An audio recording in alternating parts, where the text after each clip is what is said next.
Hello friends, Shyam history classes channel पर आपका स्वागत है। और आज हम स्टार्ट करने जा रहे हैं अपना पहला चैप्टर, हमारे अतीत कक्षा 6 की एनसीईआरटी पुस्तक का पहला पाठ, जिसका नाम है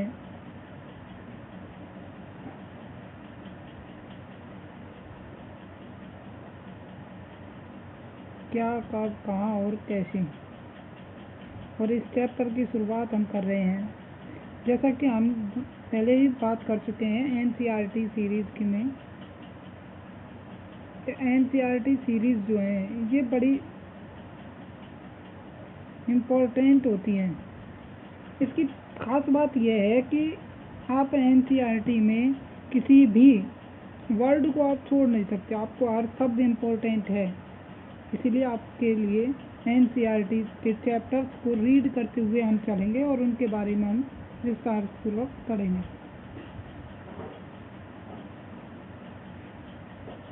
रशीदा का सवाल कि रशीदा बैठकर अखबार पढ़ रही थी और उसकी जो निगाह है वो 100 साल पहले क्या हुआ उस चीज़ पर जाती है। अब ये पहली चीज़ आपके लिए ये बनती है, 100 साल पहले आखिर क्या हुआ इसके बारे में बताना। अब वह यह सोचती है कि आखिर कोई भी यह कैसे पता लगा सकता है कि 100 साल पहले क्या घटित हुआ होगा, कैसे पता लगाएं। तो तुम रेडियो सुन सकते हो, टेलीविज़न देख सकते हो, अखबार पढ़ सकते हैं, पर इनसे हमें पता चल सकता है कि आखिर कल क्या हुआ, इसके बारे में हम जानकारी ले सकते हैं। लेकिन पिछले साल क्या हुआ था ये हम कैसे, तो किसी व्यक्ति से उसकी स्मृति में रहा हो तो हम जान सकते हैं।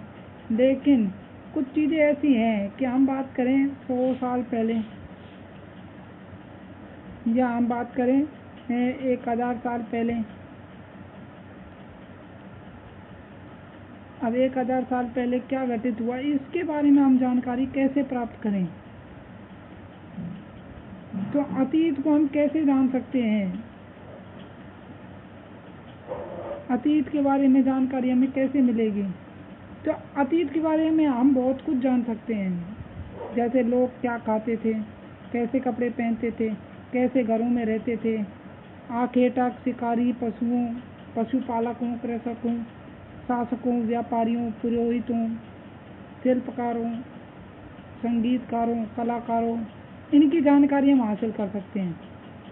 यही नहीं, हम पता भी कर सकते हैं कि उस समय के बच्चे कौन से खेल खेलते थे, कौन सी कहानियाँ सुना करते थे, कौन से नाटक देखते थे या कौन कौन से गीत गाते थे। इन सब जानकारियाँ हम प्राप्त कर सकते हैं। प्राप्त करने का आधार क्या रहेगा, स्रोत। प्राप्त किसके आधार पर होंगे, स्रोतों के आधार पर। कि अगर हम उनके स्रोत देखते हैं तो ये स्रोत ही हैं इम्पोर्टेंट, और इन स्रोतों के आधार पर ही हम पता लगा सकते हैं लोग कहाँ रहते थे। अब बात आती है कि उस समय के जो लोग थे वो कहाँ रहते थे। तो इसमें पहला दिया गया मानचित्र फर्स्ट में हमें नर्मदा नदी का पता लगाना है, नर्मदा नदी का। तो मानचित्र फर्स्ट हम देखेंगे, उससे पहले हम एक बार इसका अध्ययन कर लेते हैं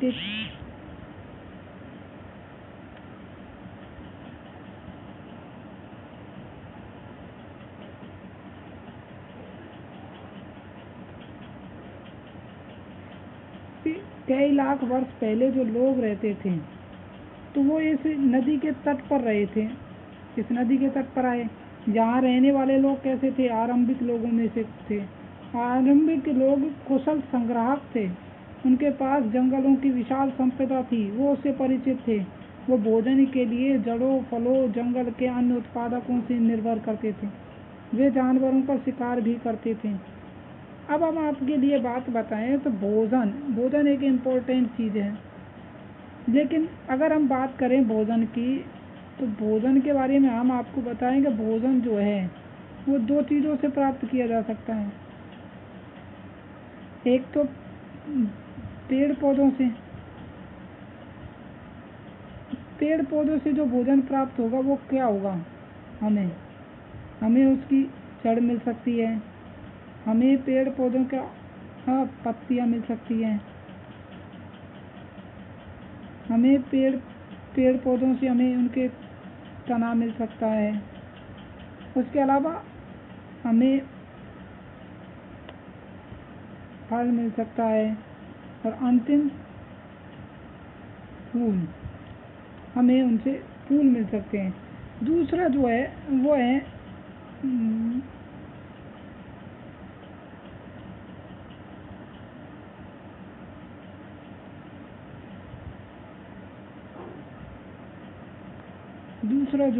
है पशु।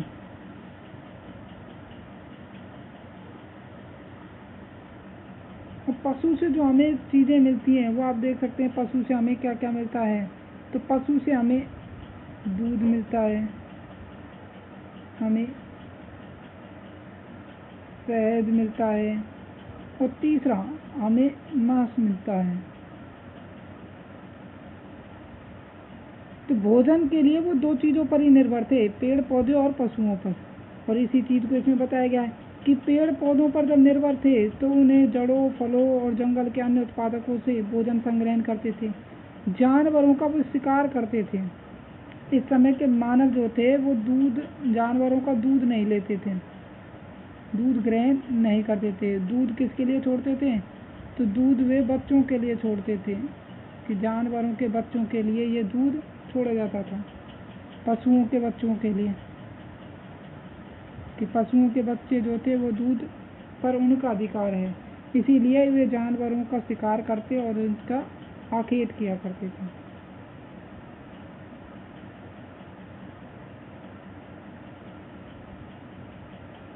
उसके बाद उत्तर पश्चिम में सुलेमान किरतर की पहाड़ियाँ हैं।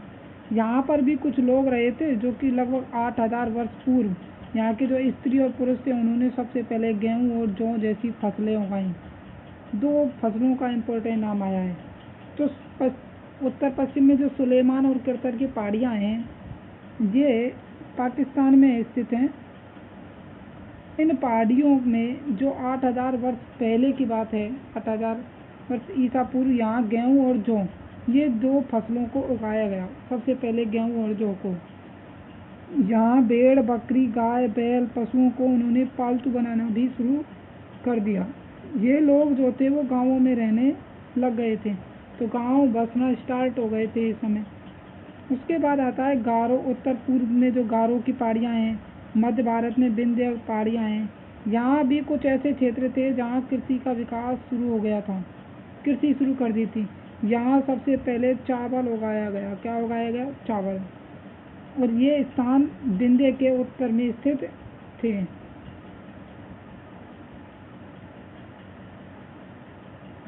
अब ये वो मानचित्र है जिसके बारे में हमें बताया गया है। इस मानचित्र में यदि अपन बात करें तो इस मानचित्र में हमें बहुत सारी ऐसी चीज़ें देखने को मिलेंगी, जैसे कि हम बात कर रहे थे सुलेमान और किरथर की, तो ये रहे सुलेमान किरथर। ये गारो पहाड़ियाँ हैं, ये विंध्य पहाड़ियाँ हैं और यहीं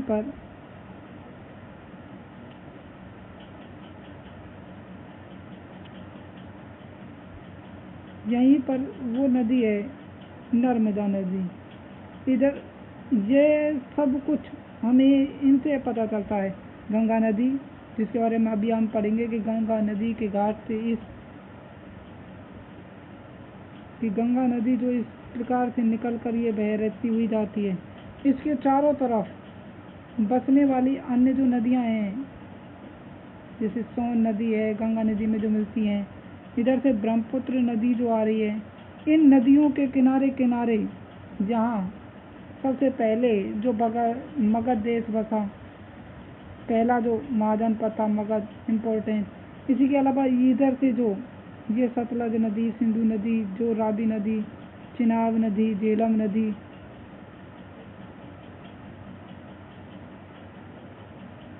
तो ये नदियाँ आ रही हैं। ये वाला इम्पोर्टेंट पार्ट है और इस पर हम देखेंगे कि यहाँ पहला प्रारंभिक नगर भारत का जो कि हड़प्पा यहाँ बसा। हड़प्पा इस वाले एरिया में बसा हुआ था। ठीक है, आगे हम बात करते हैं।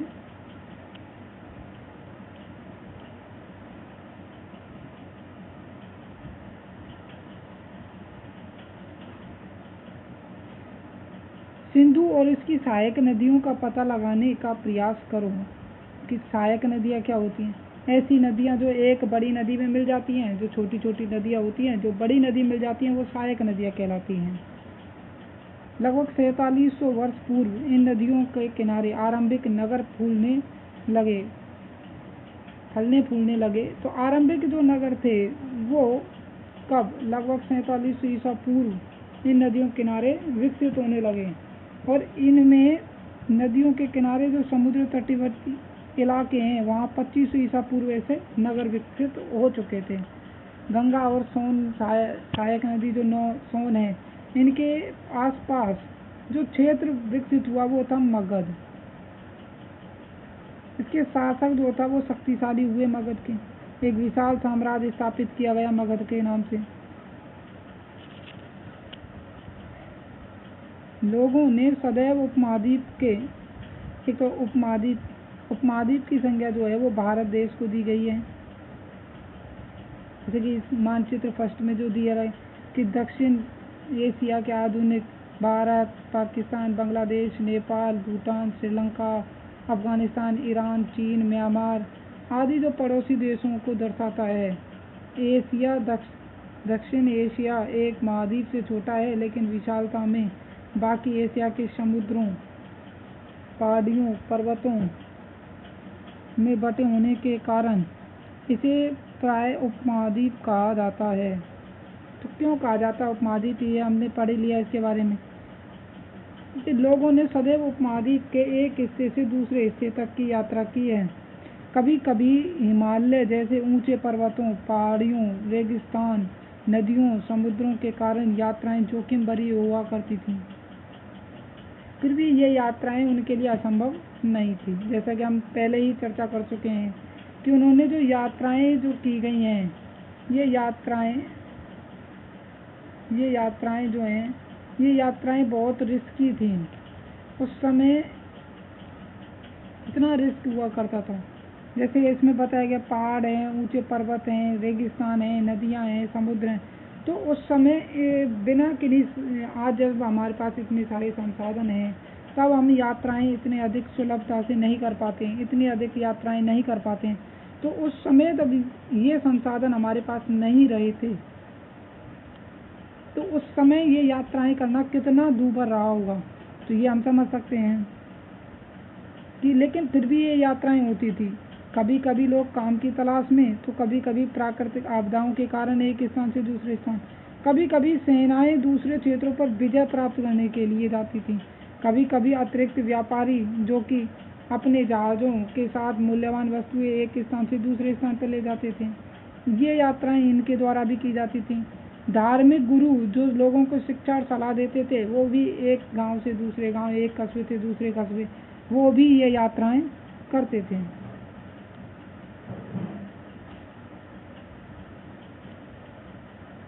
आज भी लोग यात्राएं करते हैं। जो यात्राएं जो आज भी की जा रही हैं, इन यात्राओं में पहाड़, पर्वत, समुद्र, उपमहाद्वीप की एक सीमा का निर्माण करते हैं। हालांकि इन सीमाओं को पार करना आसान नहीं है। जिन्होंने ऐसा चाहा कि वे ऐसा कर सकें, वे पर्वतों की ऊंचाइयों को छू सकें, गहरे समुद्रों को पार कर सकें। ऐसा उपमहाद्वीप के बाहर से आए कुछ लोग यहाँ आए और बस यहीं बस गए। लोगों के आवागमन ने हमारी सांस्कृतिक परंपराओं को समृद्ध किया, लेकिन उनमें कोई परिवर्तन नहीं कर पाए। हमने देखा ना, बहुत सारे ऐसे लोग थे जो हमारे देश में आए, उनकी ऊंचाइयों को छूने का प्रयास किया, लेकिन वो उन चीज़ों को उतना अच्छे प्रयास में नहीं समझ पाए। पहाड़ों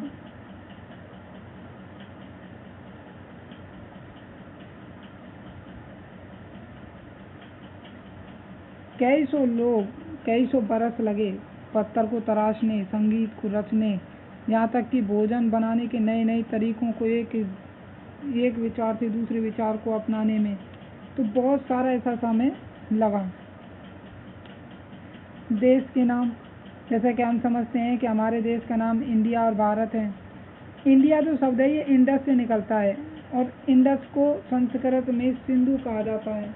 हिंदी में भी सिंधु नदी जो है उसी को इंडस कहते हैं।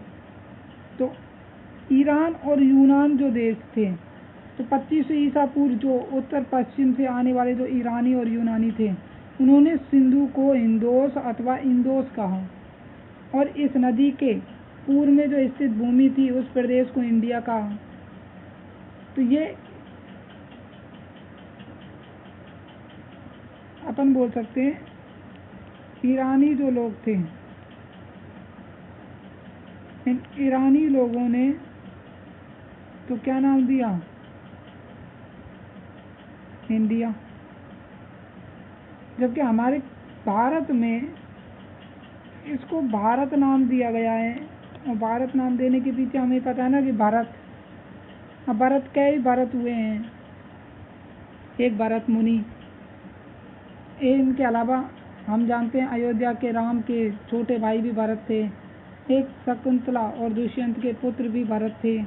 तो इनके कारण भरत बड़े फेमस सम्राट हुए, भरत बड़े धर्मात्मा व्यक्ति हुए, तो इनके कारण इस देश का नाम भारत पड़ गया। तो ईरानियों और यूनानियों ने तो सिंधु को इंदोस और इंदोस कहा, इस कारण हमारे इस देश का नाम इंडिया पड़ा। लेकिन भरत नाम का प्रयोग जब उत्तर पश्चिम में रहने वाले लोगों के समूह के लिए किया जाने लगा, तो संस्कृत में जो आरंभिक कृति है ऋग्वेद, उसमें भी इसका प्रयोग क्या नाम से मिला, भरत, और भरत ही आगे चल कर के क्या बन गया, भारत। ऋग्वेद में इसका उल्लेख है। ऋग्वेद जो हमारी 3500 ईसा पूर्व की कृति है, जो सबसे प्रारंभिक सबसे प्राचीनतम पुस्तक है। अतीत के बारे में कैसे जानें, अतीत के बारे में हम कैसे जान सकते हैं, तो इसका एक तरीका है कि जो पांडुलिपियाँ जो होती हैं उनमें भी इस चीज़ की उल्लेख मिलता है। अब पांडुलिपि क्या होती है कि जो पांडुलिपि जो है इसको मैन्युस्क्रिप्ट बोलते हैं, इसको हैंड स्क्रिप्ट भी बोलते हैं।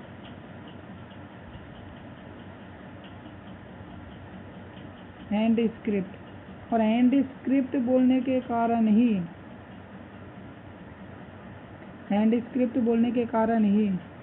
हैंड मीन्स हाथ, तो हाथ से लिखी जाने के कारण इस पुस्तक को नाम क्या दे दिया, पांडुलिपि। हैंड से लिखी जाती है इसीलिए इसको क्या कहा गया, हैंड स्क्रिप्ट या मेन्यू स्क्रिप्ट। ठीक है, मेन्यू का अर्थ क्या है, हाथ से निकला है। जबकि पांडुलिपियाँ प्राय ताड़पत्रों, हिमालय क्षेत्र में उगने वाले बुर्ज नामक पेड़ और पेड़ की छाल के विशेष तरीके से तैयार जो भोजपत्र उस पर लिखी जाती थी। अब हम जो पढ़ रहे हैं इसमें पहली हमारी चीज़ है पांडुलिपियाँ, मैन्युस्क्रिप्ट या हैंड स्क्रिप्ट जो हाथ से लिखी जाती है जाने वाली पुस्तक है वो मैन्युस्क्रिप्ट कहलाती है, पांडुलिपि कहलाती है। पांडुलिपि ताड़पत्रों अर्थात हिमालय क्षेत्र में जो बुर्ज नामक पेड़ है उसकी छाल से जो तैयार किया गया भोजपत्र है उस पर लिखना ही क्या कहलाता है, पांडुलिपि कहलाता है। ताड़पत्रों से बनी जो पांडुलिपि का एक पृष्ठ यहाँ नीचे दिया हुआ है, अभी हम आपके लिए दिखाते हैं।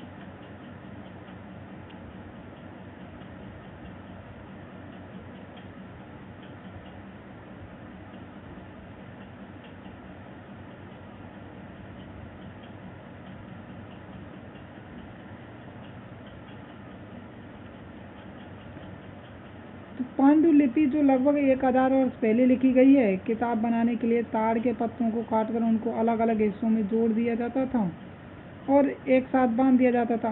बुर्ज पेड़ की छाल से बनी एक पांडुलिपि को तुम यहाँ देख सकते हो और ये पांडुलिपि है वो। ये बुर्ज किससे, बुर्ज पेड़ के पत्तों के जो पत्ते हैं उनसे बनी है और इनको बड़े अच्छे ढंग से तैयार किया जाता। और यहाँ इसमें जो लिख रखा है ये भाषा, इस भाषा को आपको पता चल जाएगा कि ये पाली भाषा है, सॉरी प्राकृत भाषा है।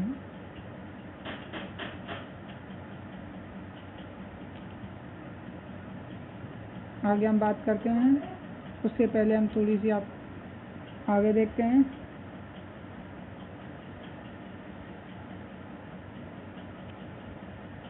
कि इतने वर्षों में कई पांडुलिपियों ने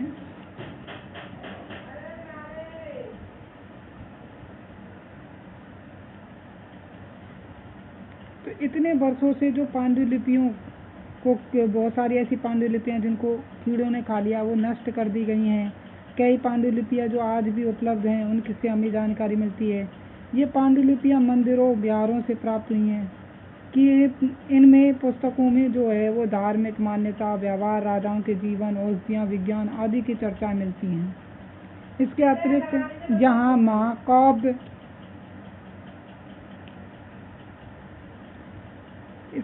यहाँ महाकाव्य कविताएं, नाटक भी हैं जो संस्कृत में लिखे हुए मिलते हैं, जबकि अन्य प्राकृतिक और तमिल भाषा में भी हैं।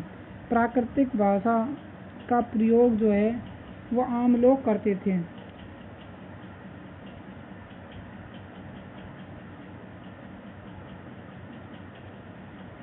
हम अभिलेखों का अध्ययन कर सकते हैं, ऐसे लेख या पत्थर जैसे या धातु जो अपेक्षाकृत कठोर सतह पर उत्कीर्ण किए हुए मिलते हैं। कभी और जैसे अभिलेख इसी को बोलते हैं। अब यही ध्यान रखें कि जो लेख, पत्थर अथवा धातु जैसे अपेक्षाकृत कठोर सतह होती हैं, उन कठोर सतहों पर जो उत्कीर्ण किए हुए अक्षर होते हैं वही क्या कहलाते हैं? अभिलेख। जैसे ये है, आपको ये देख रहे हैं तो ये क्या है? ये लेख है। और लेख अगर ये कठोर धातु पर बना है, जैसे ये ताम्र का है तो क्या बन जाएगा? तांबे पर लिखा है तो ताम्र लेख, इसी को बोल देंगे। फिर आगे ताम्र पत्र बोल देंगे कि तांबे पर लिखा गया ताम्र पत्र, स्वर्ण पर लिखा गया स्वर्ण पत्र। तो ऐसे बहुत सारे लेख हैं जो पत्थर अथवा धातु जैसे अपेक्षाकृत कठोर सतहों पर उत्कीर्ण किए मिलते हैं। कभी कभी शासक तथा अन्य लोग भी अपने आदेशों को इस तरह उत्कीर्ण करवाते थे ताकि लोग उन्हें पढ़ सकें, उनका पालन कर सकें। तो राजा और रानियों सहित अनेक स्त्री पुरुषों ने भी अपने कार्यों का विवरण उत्कीर्ण करके करवाया। कि जैसे शासक लड़ाइयों में अर्जित किए गए विजयों का लेखा जोखा रखते थे तो उसके लिए क्या करते थे? ऐसे ताम्रपत्र लिखवा देते थे। जैसे ताम्रपत्र या पाषाण पत्र, या हम बोल सकते हैं उनको अभिलेख ऐसे लिखवाते थे। ठीक है। इसके बाद लगभग 2250 वर्ष पुराना यह अभिलेख वर्तमान अफगानिस्तान के कंधार से मिला है। और यह अभिलेख जो है वो अशोक का है, सम्राट अशोक का। हम पढ़ेंगे इसके बारे में। सम्राट अशोक के अभिलेखों में से है ये। ठीक है, सम्राट अशोक का अभिलेख है। और इस शासक के विषय में अध्याय 8 में पढ़ेंगे हम यहाँ किसी लिपि का प्रयोग करते हैं। लिपियाँ अक्षरों का संकेत होती हैं। हमें लिपियाँ ही बताती हैं कि हमें कौन सा अक्षर किस प्रकार से बनाना है। हम कुछ बोलते अथवा पढ़ते हैं तब एक भाषा का प्रयोग करते हैं। तो इसमें यूनानी तथा अरेमाइक नामक दो विभिन्न लिपियों का प्रयोग किया गया है। तो ये कंधार से जो मिला है इसमें कौन सी दो लिपियाँ हैं? एक यूनानी है और दूसरी है अरेमाइक। अब इससे भी हमें सीखने को मिलता है कि यूनानी अर्थात यूनानी शासकों का यहाँ और पास में शासन रहा होगा। अशोक ने उनको पराजित किया होगा। और हम पढ़ते हैं यूनानी शासकों के बारे में। अशोक के समय भी था जिसको अपन पढ़ते हैं सेल्यूकस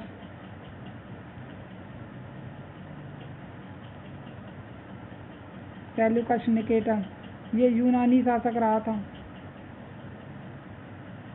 तो इनसे भी हमें बहुत सारी ऐसी जानकारियाँ मिलती हैं कि जब वहाँ कोई राजा महाराजा कोई ऐसी अभिलेख बनवाता है, अभिलेख छपवाता है, तो उससे हमें इन सारी चीज़ों की जानकारी मिलती है।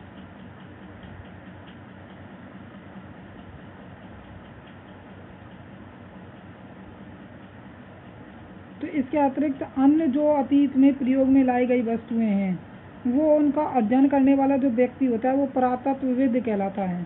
तो अतीत में जो बहुत सारी ऐसी वस्तु होती हैं जो कि हमें स्रोत, जिनको हम स्रोत के रूप में शामिल करते हैं, वो सभी चीज़ें ही क्या कहलाती हैं, उनको अध्ययन करने वाला ही क्या कहलाता है, पुरातत्वविद।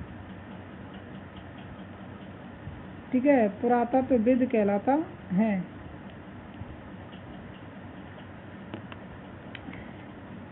तो पुरातत्वविद जो होता है वो पत्थर, ईंटों, इमारतों आदि का अवशेषों का अध्ययन करता है और उनका मूर्तियों के रूप में प्रयोग करता है। औजारों तथा हथियारों, बर्तनों, आभूषणों, इनके बारे में भी वो अध्ययन करता है।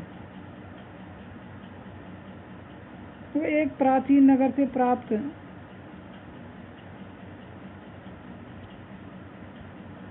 प्राप्त कुछ पात्र हैं जिसमें 4700 वर्ष पुराना है।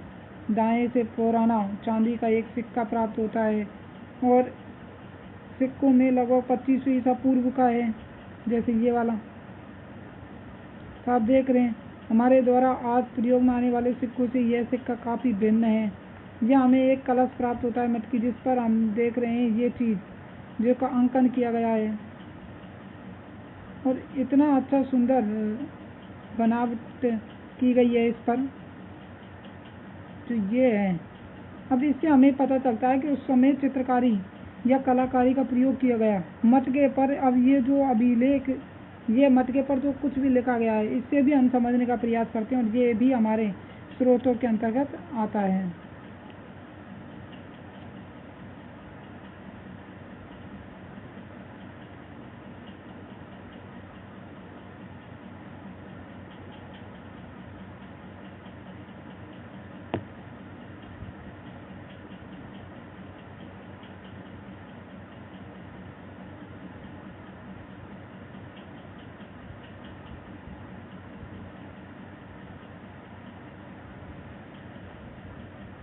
आगे देखते हैं।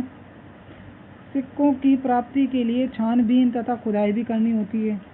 कुछ पत्थर, पक्की मिट्टियाँ, कुछ धातु की बनी होती हैं। कुछ तत्व ऐसे होते हैं जो जल्दी कठोर व जल्दी नष्ट हो जाते हैं। पुरातत्वविद जानवरों, चिड़ियों, मछलियों आदि की हड्डियाँ भी ढूंढते हैं।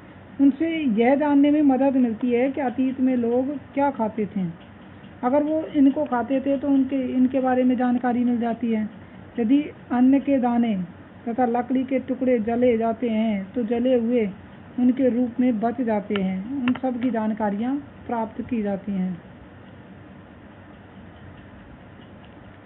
पांडुलिपियाँ जो होती हैं वो अभिलेख, पुरातत्वविद और उनकी जानकारियाँ प्राप्त की जाती हैं उनसे। तो इतिहासकार प्राय स्रोत शब्द का प्रयोग करता है। इतिहासकार उन्हें कहते हैं जो अतीत का अध्ययन करते हैं और स्रोत के प्राप्त होते ही अतीत के बारे में पढ़ना बहुत रोचक हो जाता है, क्योंकि इन स्रोत की सहायता से ही हम धीरे धीरे अतीत के पुनर्निर्माण करते जाते हैं। और इतिहासकार तथा पुरातत्वविद उन जासूसों की तरह हैं जो स्रोतों का प्रयोग सुराग के रूप में अतीत को जानने में करते हैं। तो हमने अभी शब्द एक प्रयोग लिया, स्रोत। स्रोत क्या होता है हमने इस पर चर्चा की। स्रोत जो होता है वो चाहे वो किसी जानवर की, पशु पक्षी की हड्डियाँ हैं, तो बहुत सारी ऐसी चीज़ें, अभिलेख है, सिक्के हैं, ये सब स्रोत होते हैं। मृद भांड हैं, बर्तन हैं। और इसी में यदि हम बात करते हैं इतिहासकार का, तो इन स्रोतों का अध्ययन करने वाला जो अतीत, इन स्रोतों से हमें क्या पता लगाना होता है अतीत के बारे में, और जो अतीत के बारे में अध्ययन करता है वही क्या कहलाता है, इतिहासकार। क्या कहलाता है, इतिहासकार। अतीत एक या अनेक, क्या तुम इस शीर्षक पर ध्यान दोगे? अतीत एक या अनेक। जहाँ अतीत शब्द का प्रयोग बहुवचन के रूप में किया गया है, ऐसा क्यों? तो ऐसा क्यों किया गया है, तो इस ओर ध्यान खींचने का प्रयोग करते हैं।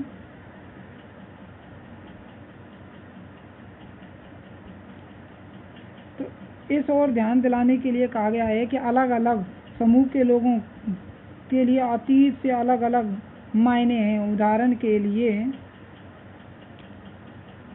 कि पशुपालकों, कृषकों, इनका जीवन जो था वो राजा रानियों के जीवन से, व्यापारियों का जीवन शिल्पकारों के जीवन से भिन्न था। जैसा कि हम आज भी देखते हैं कि उस समय के जो देश थे उसके हिस्से अलग अलग थे, लोग अलग अलग व्यवहारों, रीति रिवाजों का पालन करते थे। उदाहरण के लिए अंडमान द्वीप के अधिकांश लोग भोजन में मछलियाँ पकड़कर शिकार करके उनके फल फूल संग्रह द्वारा प्राप्त करते हैं, जबकि इसके विपरीत शहरों में जो रहने वाले लोग हैं वो खाद्य आपूर्ति के लिए अन्य पशु व्यक्तियों पर निर्भर रहना पड़ता है। इस तरह के भेद अतीत में विद्वान थे।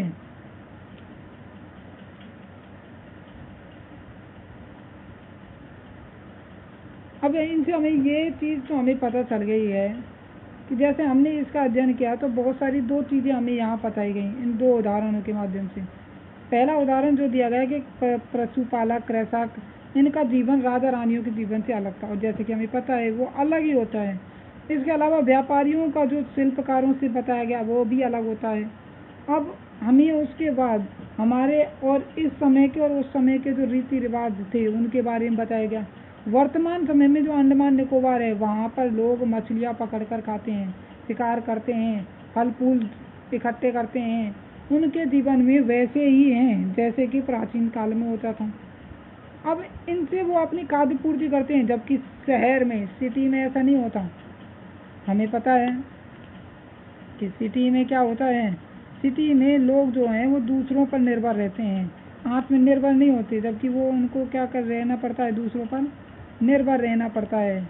और ये निर्भरता ही आज वर्तमान में दोनों के लिए अलग अलग हो जाती है। इसके अतिरिक्त एक अन्य तरह का भेद है, उस समय राजा जो होते थे वो अपने जय जीत का जो था वो लेखा जोखा रखते थे। यही कारण है कि उन शासकों द्वारा लड़ी जाने वाली लड़ाइयों के बारे में हम बहुत कुछ जानते हैं, जबकि शिकारी, मछुआरे, संग्राहक, कृषक, पशुपालक, ये जो प्राय आम आदमी थे वो अपने कार्यों का लेखा जोखा नहीं रखते थे। तो पुरातत्ववेत्ताओं को इनके जीवन के बारे में जानकारी पाने में उतनी ज़्यादा जानकारियाँ नहीं मिली, तो उनके जीवन को जानने में उनके लिए मदद नहीं मिली, बहुत कम, जबकि राजा महाराजाओं की बहुत ज़्यादा मिल गई। अब हम बात करते हैं तिथियों का मतलब।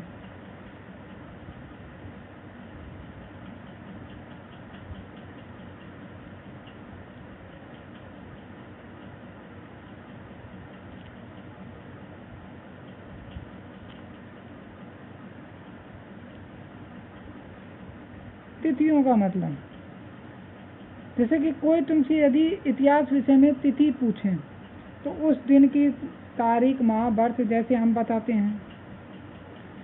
अब वर्ष की गणना जो है वो ईसा मसीह के धर्म प्रवर्तक थे, ईसा मसीह, उनके जन्म की तिथि से की जाती है। अतः 2000 वर्ष कहने का तात्पर्य ईसा मसीह के जन्म के 2000 वर्ष बाद से हैं। ईसा मसीह के जन्म के पूर्व की सभी तिथियां ईसा पूर्व या ईसा से पहले के रूप में जानी जाती हैं। इस पुस्तक में हमें 2000 को आरंभिक बिंदु मानते हुए वर्तमान से पूर्व की तिथियों का उल्लेख करेंगे।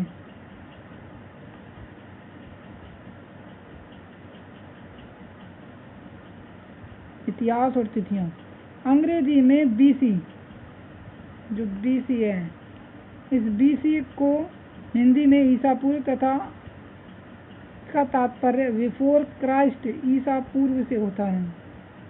ठीक है, कभी कभी तिथियों से पहले तुमने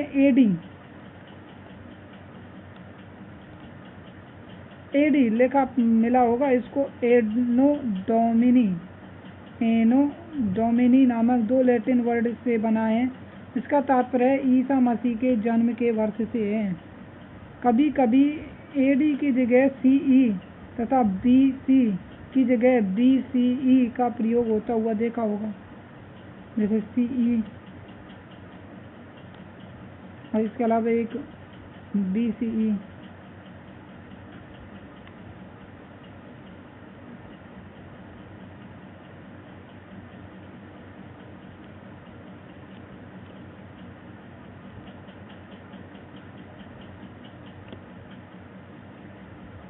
ठीक है, इसका प्रयोग देखा होगा। जिसको अपन बोलते हैं कॉमन एरा, इसको बोलते हैं before common era, before common era, और ये कॉमन एरा हो जाएगा, ये बिफोर कॉमन एरा हो जाएगा। तो विश्व में अधिकांश देशों के कैलेंडर के लिए इनका प्रयोग सामान्य हो गया है। भारत में तिथियां जो हैं वो इसी प्रयोग में हैं। 200 वर्ष पूर्व आरंभ हो चुका था इनका। बीपी अक्षरों का प्रयोग यानी बिफोर प्रेजेंट वर्तमान से पहले है। कभी कभी अंग्रेजी के बीपी अक्षरों का प्रयोग किया जाता है।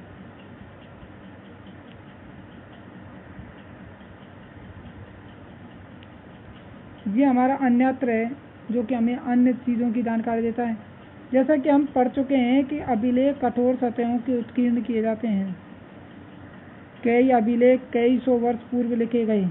सभी अभिलेखों में लिपियों और भाषाओं का प्रयोग किया गया। समय के साथ साथ अभिलेखों की प्रयुक्त भाषा, लिपियां, तिथियों में बदलाव आ चुका है। विद्वान यह कैसे जान पाएंगे क्या लिखा था क्या नहीं? अज्ञात लिपि के द्वारा अर्थ निकालने की इस प्रक्रिया का पता लगाया जा सकता है।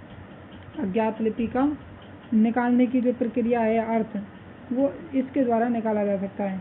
अज्ञात लिपि को जानने की एक प्रसिद्ध कहानी उत्तरी अफ्रीकी देश मिस्र से मिलती है। लगभग 5000 ईसा पूर्व यहाँ के राजा रानी रहते थे।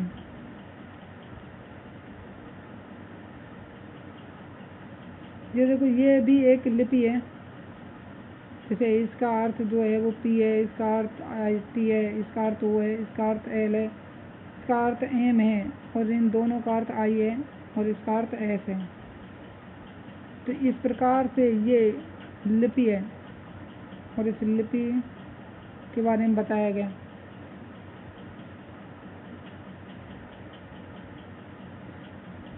तो मिस्र के उत्तरी तट पर रोसेटा नाम का एक कस्बा है।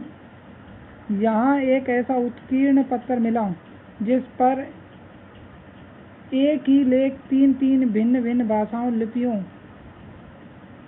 में मिला।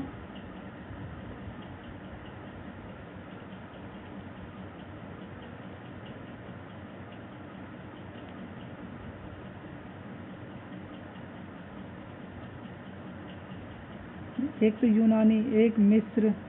ये लिपियों के दो प्रकार में से हैं। कुछ यूनानी विद्वान भाषा पढ़ नहीं सकते थे,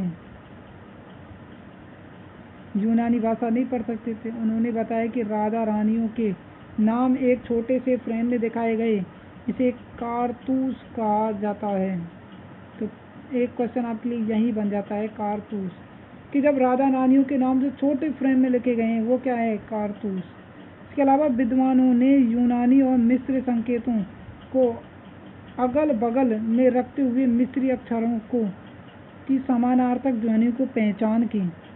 जैसा कि तुम देख सकते हो, यहाँ एल अक्षर के लिए शेर तथा ए अक्षर के लिए चिड़िया के चित्र बने हैं। एक बार जब उन्होंने यह जान लिया कि विभिन्न अक्षरों के लिए प्रयुक्त किन के लिए प्रयुक्त हैं, तो वे आसानी से इन अभिलेखों को भी पढ़ सकें।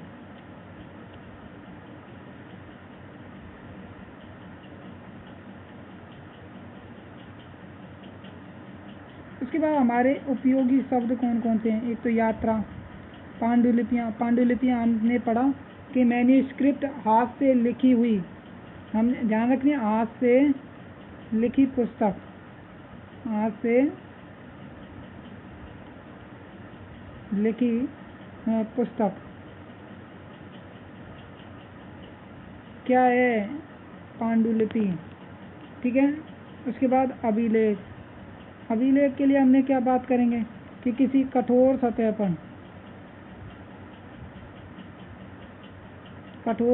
पर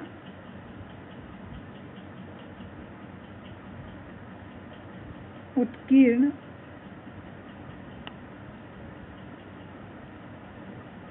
आदेश,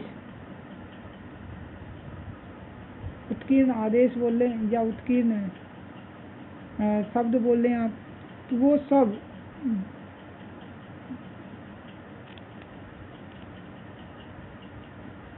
क्या कहलाएगा, अभिलेख।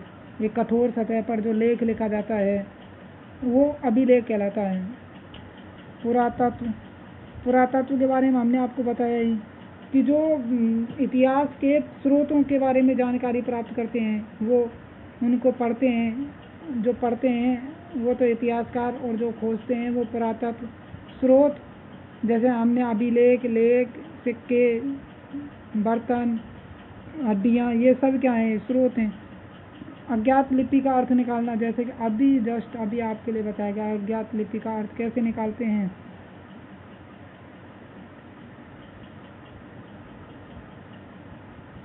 तो हमने अभी आपको बताया कि इसका पता अज्ञात लिपि का अर्थ निकालने की एक प्रक्रिया के लिए किया जाता है। तो ये कैसे कि समय के साथ साथ अभिलेखों में प्रयुक्त भाषा और लिपियों में बहुत बदला, तो विद्वान यह कैसे जान पाता है? तो इसके लिए जैसे हमने इसमें देखा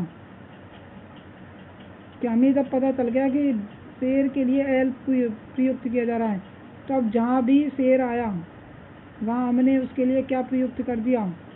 एल। ठीक है, तो ये ही हमें बताता है, ये चीज़ ही कि हमें पता लगा चिड़िया के लिए एक है तो ए का प्रयोग किया गया हर जगह। जब हमें इन चीज़ों की नॉलेज हो जाती है तो यही क्या है? अज्ञात लिपियों की जानकारी।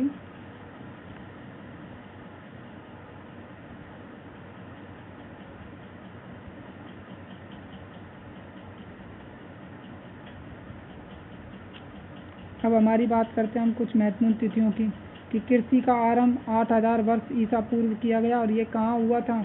हमने आपको बताया था कि पाकिस्तान के दोस्त हैं किरथर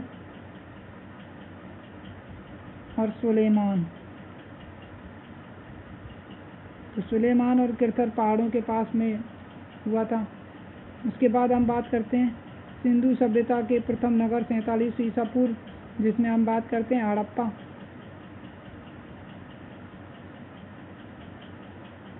और यह कौन थी सिंधु सभ्यता? तो सिंधु नदी के किनारे बसी थी सिंधु, और सिंधु के साथ इसकी सहायक नदियाँ।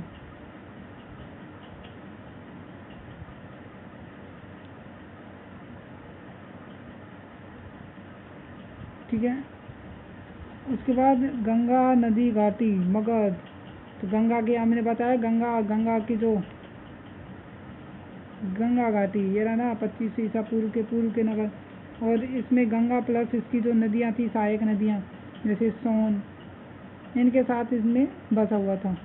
वर्तमान लगभग 2000 वर्ष पूर्व, ये अपन की बात करते हैं इस समय की। तो इस प्रकार आज हमने जो चैप्टर्स पढ़ा है वो हमारा पहला चैप्टर्स है, और पहले चैप्टर्स के बारे में हमने अध्ययन किया है। यदि आपको इसमें कुछ और भी हमसे जानकारी लेनी है तो आप हमसे वो भी जानकारी ले सकते हैं। इस चैप्टर से अतिरिक्त जो जानकारियाँ हैं उनको लेकर के हमारी एक और क्लास होगी जो इस चैप्टर से संबंधित होगी। जैसा कि अब हम इस पर थोड़ी सी चर्चाएँ कर लें आज के लिए कि हमें अतिरिक्त जानकारी में हम किस किस चीज़ को शामिल करेंगे करते हैं, तो उस चीज़ की जानकारी कर लें।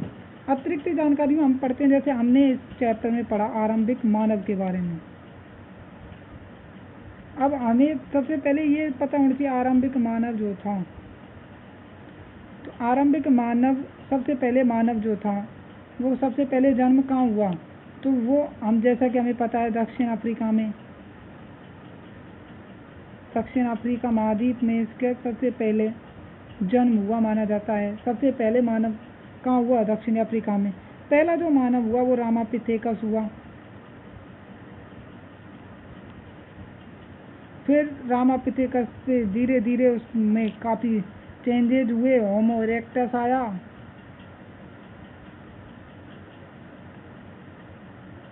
और अंत में जो मानव आया उसके बारे में हमें पता है होमोनिड जिसको हम बोलते हैं, होमोसेपियंस जो है। धीरे धीरे इस प्रकार से हमारे आए, तो इसको लेकर के हमारी एक अगली क्लास होगी।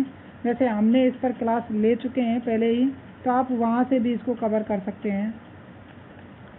तो श्याम हिस्ट्री क्लासेस चैनल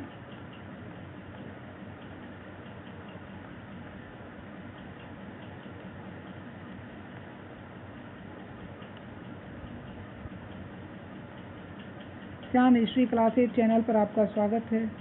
आपने अभी तक यदि हमारे चैनल को सब्सक्राइब नहीं किया है तो आप सब्सक्राइब कर लें, बेल आइकन को भी दबा दें जिससे हम आपके पास अपने इसकी सूचनाएं पहुंचा सकें। और श्याम हिस्ट्री क्लासेस पर यदि आप किसी प्रकार से कुछ जोड़ना चाहते हैं तो आपके लिए हम जल्दी ही टेलीग्राम पेज भी बना चुके हैं, उसके लिए ऐड कर देंगे। यदि आपको कोई समस्या है तो आप हमारी जीमेल आईडी पर भी हमें लॉगिन कर सकते हैं, जिसको हमने आपके लिए बना दिया है। आपके लिए हम